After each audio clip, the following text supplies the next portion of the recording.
باپ اور بیٹے اور روح القدس کے نام میں آمین۔ ایمان ہی سے انہوں نے سلطنتوں کو مغلوب کیا۔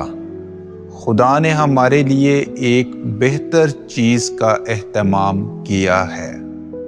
ہمارے لیے آج کی تلاوت عبرانیوں کے نام خط اس کا 11واں باب اور اس کی 32ویں آیت سے لے کر 40ویں آیت تک۔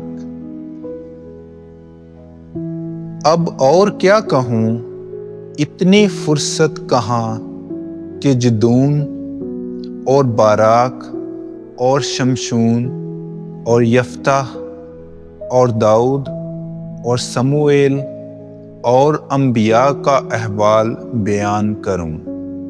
ایمان ہی سے انہوں نے سلطنتوں کو مغلوب کیا، صداقت کے کام کیے، وعدوں کو حاصل کیا، شیروں کے منہ بند کیے، آگ کی تیزی کو بجھایا، تلواروں کی دھار سے بچ نکلے، کمزوری میں زور آور ہوئے، جنگ میں بہادر بنے، غیروں کی فوجوں کو بھگا دیا، عورتوں نے اپنے مردوں کو پھر زندہ پایا، باز مار کھاتے کھاتے مر گئے مگر رہائی قبول نہ کی تاکہ بہتر قیامت حاصل کریں۔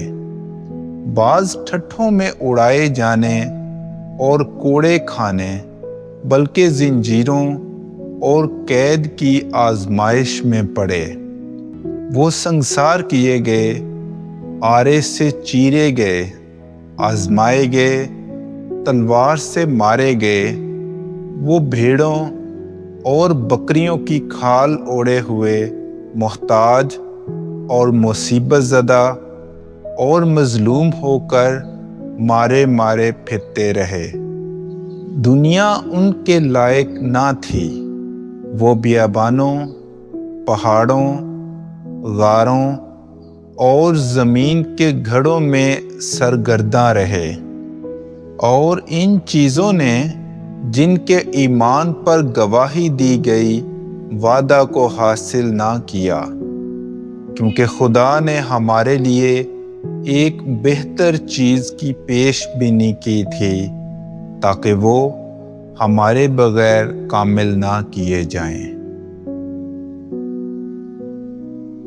پاک کلام کے پڑھے اور سنے جانے پر خدا کی برکت ہو۔